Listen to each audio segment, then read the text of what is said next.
ہمارے آقا سب کے لیے رحمت تھے۔ فبما رحمت من اللہ لنت لہم، جو عاصی کو کملی میں اپنی چھپا لے، جو عاصی کیوں جی گناہگار نو کوئی اپنے سینے نال لاندا کیوں جی؟ کوئی جتی چک لے اس طرح ہی مار چھڑ دے، کوئی اللہ اکبر، جو عاصی کو کملی میں اپنی چھپا لے، جو عاصی کو کملی میں اپنی چھپا لے، جو دشمن کو بھی زخم کھا کر دعا دے، اسے اور کیا نام دے گا زمانہ، وہ رحمت نہیں ہے تو پھر اور کیا ہے۔ جی ہاں، جو جانی دشمن تھے، خون کے پیاسے تھے، اور جنہوں نے اللہ کے محبوب نبی کو ستایا، تکلیفیں پہنچائیں۔ بندہ اپنی تکلیف برداشت کر لیتا ہے لیکن اپنی اولاد کی تکلیف کیوں جی حضرت برداشت ہوتی ہے؟ آپ کو پتہ ہے مشہور واقعہ ہے، فضائل میں لکھا ہوا ہے کہ جب بدر کے اندر جو 70 کافر جو ہے مارے گئے اور 70 قید ہو گئے، ان قیدیوں میں حضرت زینب رضی اللہ تعالیٰ عنہ کا خامند بھی تھا۔ حضور صلی اللہ علیہ وسلم کی سب سے بڑی بیٹی حضرت زینب رضی اللہ تعالیٰ عنہ، ان کا خامند بھی تھا۔ تو مختصر بات کر کے ختم بات کریں حضرت۔ تو مشورہ ہوا کہ ان قیدیوں کے ساتھ کیا سلوک کیا جائے۔ ہر ایک نے اپنی مزاج کے مطابق مشورہ دیا۔ حضرت عمر رضی اللہ تعالیٰ عنہ ماشاءاللہ اشداء علی الکفار تھے۔ حضرت نے یہ مشورہ دیا، یا رسول اللہ صلی اللہ علیہ وسلم، یہ کافر لوگ انہوں نے یہاں بھی ہمارا پیچھا نہیں چھوڑا، ہم مکہ چھوڑ کے مدینے میں آ گئے ہیں، یہاں بھی انہوں نے آگے ہمارے اوپر حملہ کیا، اور 1000 کا لشکر جدید اسلحے کے ساتھ مسلح ہو کے، شرابوں کے مٹکے لے کے اور ناچنے والی عورتوں کو لے کے کہ مسلمانوں کو صفایا کر کے وہاں ہم نے جشن منانا ہے اور شرابیں پینی ہیں، زنا کرنا ہے، ناچ گانے کرنے ہیں۔ اللہ تعالیٰ نے ہماری مدد فرمائی، 70 کافر مردار ہوئے، بڑے بڑے سرغنے مارے گئے، 70 قید ہوئے۔ اللہ کے محبوب نبی، ان کو نہ چھوڑا جائے اور ان کی گردنیں اڑا دی جائے سب کی، یہ اللہ کے دشمن، اللہ کے محبوب نبی کے دشمن ہیں۔ کیوں جی مشورہ صحیح سے کہنے بول دے ہی نہیں۔ اور کہا یا رسول اللہ، جس کا جو عزیز ہے اس کے حوالے کرو، سمجھ گئے نا، تاکہ دکھا دے کہ ہم اللہ کے ہیں اور اس کے رسول کے ہیں، کیونکہ ساڈے ہی رشتے دار ہیں، اسی بھی مکیوں ہی آئے ہیں، یہ ساڈے ہی عزیز رشتے دار، کوئی کسی دا بھانجا، کسی دا ماموں، کسی دا تایا، کسی دا چاچا، کسی دا کوئی عزیز، اور جس کا جو رشتہ دار ہے مسلمانوں کا اس کے حوالے کرو، اس مسلمان کی وہ اپنے ہاتھ سے اپنے جو ہے رشتہ دار کافر کی گردن اتارے جو بدر میں قیدی ہوئے ہیں، ان کی گردنیں اڑا دی جائیں۔ حضرت ابو بکر رضی اللہ تعالیٰ کو پوچھا، انہوں نے کہ رحم دل تھے نا حضرت،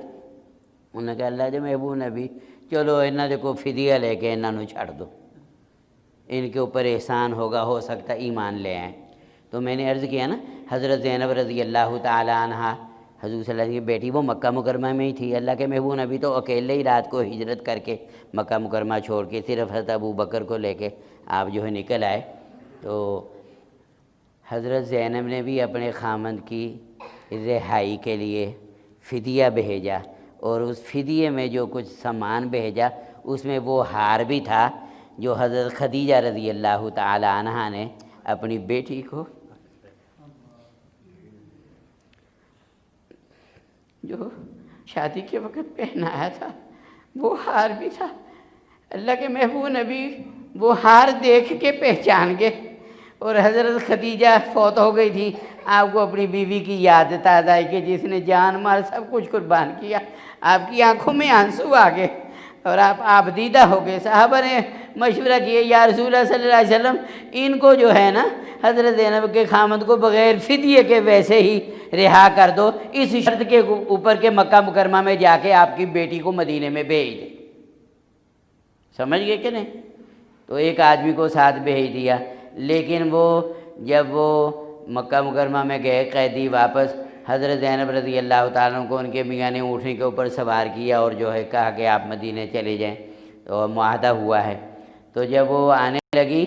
تو کافروں کو پتہ چل گیا، وہ سارے دشمن تھے، جانی دشمن تھے، وہ کہنے لگے یہ کیسے ہو سکتا ہے، محمد صلی اللہ علیہ وسلم کی بیٹی، اور علی الاعلان ہم نہیں جانے دیں گے، ہم روکیں گے۔ تو کافروں نے حملہ کیا، نیزے مارے، اونٹنی کے اوپر سوار تھی۔ اب جانور کو جب نیزہ لگے تو جانور کو آخر تکلیف ہوتی ہے، اونٹنی بدکی، اور اونٹنی کے اوپر سے بندہ جب گرتا ہے بندے کو بھی چوٹ لگتی ہے، عورت ذات ویسے ہی بیچاری وہ تو سراپا حیا کا پیکر ہوتی ہے، جب وہ گری اور پھر اونٹنی سے گرنے کی تکلیف الگ، وہ کون سا کوئی پلین جگہ تھی، سڑکوں کو تو نام و نشان ہی نہیں تھا، سارا مکہ پہاڑوں کے اندر ہی گھرا ہوا تھا، اور وہ پہاڑ کے اوپر اونٹنی تھی، پتہ نہیں کتنی دور لڑکتی ہوئی اللہ کے نبی کی بیٹی گری ہیں، اور پھر امید سے تھی، حمل بھی ضائع ہو گیا، خون میں لت پت ہیں، خون سے بھر گئی ہیں، اور وہ گرنے کا خون الگ، پہاڑ کے زخم الگ، اور جو ہے حمل ضائع ہو گیا، خون الگ۔ ان زخموں کے پھر کچھ دنوں کے بعد جو ہے خاموشی کے ساتھ پھر حضرت زینب کو مدینہ منورہ بھیجا گیا، اور آپ انہی زخموں کی وجہ سے حضرت زینب رضی اللہ تعالیٰ عنہ شہید ہوئیں۔ لیکن میں یہ اپنی بات ختم کر رہا ہوں کہ ایسے جانی دشمن جنہوں نے آپ کی بیٹیوں کو ستایا، تکلیفیں پہنچائی، جب مکہ مکرمہ فتح ہو گیا، اللہ کے محبوب نبی فاتحانہ شان میں جب مکہ مکرمہ داخل ہوئے، اللہ اکبر، اللہ نے سب لشکروں کو شکست دے دی، سب دشمن کافر جو ہے اب آپ کے سامنے مجرموں کی طرح کھڑے ہیں، لیکن آپ نے کیا فرمایا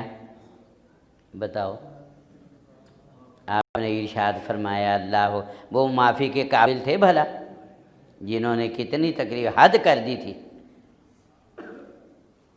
لیکن آپ نے اللہ کے محبوب نے ارشاد فرمایا ان کافروں کو جنہوں نے، اس میں وہ ہندہ بھی تھی، وحشی بھی تھے، جنہوں نے لاش کی تو کوئی جب بندہ ہی مار دیا تو بندے کا جو ہے اس کا غصہ ٹھنڈا ہو جاتا ہے، بندہ جو مر گیا، لیکن ان کافروں کا غصہ پھر بھی ٹھنڈا نہ ہوا۔ حضرت امیر حمزہ رضی اللہ تعالیٰ عنہ کی لاش کی بے حرمتی کی اور سینہ چاک کر کے کلیجہ نکال کے اس کو چبایا گیا، کیسے سنگ دل لوگ تھے، اور ان کی آنکھیں نکالی اور ناک کان سب کاٹ کے جو ہے اس کو جو ہے دھاگے میں پرویا۔ وہ اب جو ہے مجرم سب کھڑے ہیں، اور اللہ کے محبوب بھی ایک اشارہ کریں سب کی گردنیں اتر جائیں، لیکن آپ نے فرمایا میں آج تمہیں وہی کہتا ہوں جو میرے بھائی یوسف علیہ السلام نے اپنے ظالم بھائیوں کو کہا تھا، جنہوں نے کنویں میں پھینکا تھا، اور جو ہے بھائی کو جو ہے وہ بیچارے رولتے رہے، اور مصر کے بادشاہ نے خرید لیا، اس کے گھر میں غلامی کرتے رہے، زلیخا نے تہمت لگا دی، جیل کے اندر پردیس کے اندر کتنے سال جیل کے اندر پردیس کاٹی، کیوں جی اتنے کہڑا کوئی ہن جڑے جیل دے وچ جاندے آ کوئی نہ کوئی وہ وکیل مقرر، اتنے کہڑا کوئی وکیل سیگا کہ جڑا انہاں دی طرفوں کوئی جو ہے دعویٰ کردا یا کوئی ان کی رہائی کے لیے کوئی مشکلہ کوئی ضمانت داخل کرتا، وہ پردیس میں ہیں اور پھر بادشاہ نے جیل میں بھیجا ہے۔ تو جب اللہ تعالیٰ نے حضرت یوسف علیہ السلام کو جیل سے نکال کے مصر کی بادشاہی عطا فرما دی، مصر کے بادشاہ ہیں، اور وہ بھائی جنہوں نے 40 سال تک رلایا، اور یعقوب علیہ السلام باپ رو رو کے ان کی بینائی ختم ہو گئی، سب کچھ حضرت یوسف علیہ السلام کو پتہ ہے، میرے ماں باپ سے انہوں نے مجھے جدا کیا، اور میرے ماں باپ کو بھی تڑپایا رلایا، اور مجھے بھی در بدر دھکے کھانے پڑے، اور آج اللہ نے بادشاہی دی ہے، اور یہ اب بھیک مانگنے کے لیے، آٹا لینے کے لیے، گندم لینے کے لیے میرے پاس آئے ہیں، اور ایک اشارہ کرتے تو ان کی گردنیں اتر جاتی، لیکن فرما جاؤ بھائی، اور بس صرف یہی پوچھا کہ آپ جانتے ہیں یوسف علیہ السلام کو، آپ جانتے ہیں؟ تو وہ حیران رہ گئے، ان کے تو طوطے اڑ گئے کہ یوسف علیہ یہ تو 40 سال ہو گئے، یہ بادشاہ نے یوسف علیہ السلام کا کس طرح پتہ لگ گیا؟ وہ کہنے لگے اِنَّکَ لَأَنْتَ یوسف، کہ آپ یوسف ہیں؟ فرمایا میں ہی یوسف ہوں، میرے اللہ نے میرے اوپر احسان کیا، اِنَّهُ مَن يَتَّقِ وَيَصْبِرْ، یہ صفتیں اختیار کرو اپنے اندر، اچھا جو تقوی اختیار کرتا ہے، زلیخا نے مجھے بہکانے کی کوشش کی، میں نے تقوی اختیار کیا، میرے اوپر تکلیفیں آئیں میں نے صبر کیا، جو یہ چیزیں اختیار کر لیتا ہے، اِنَّهُ مَن يَتَّقِ وَيَصْبِرْ فَإِنَّ اللَّهَ لَا يُضِيعُ أَجْرَ الْمُحْسِنِينَ، اللہ پھر ان کو یوں اللہ زمین سے اٹھا کے بلندیوں کے اوپر پہنچا دیتا ہے۔ تو فرمایا جاؤ بھائی میں نے معاف کیا، لا تثریب علیکم اليوم۔ اور پیارے نبی علیہ الصلوۃ والسلام نے فرمایا جاؤ بھائی میں بھی وہی کہتا ہوں آج ان کافروں کو جو میرے بھائی یوسف علیہ السلام نے اپنے ظالم بھائیوں کو کہا تھا، لا تثریب علیکم اليوم۔ میری درخواست ہے تسی بھی اپنے سارے بھن بھراواں نوں رشتہ داراں نوں کہہ دو لا تثریب، کہہ دو یار سب کو معاف کر دیا، دل سے کر دو، کر دیا کیوں جی؟ اللہ کو یہ چیز پسند ہے، سب کو معاف کر دو، کوئی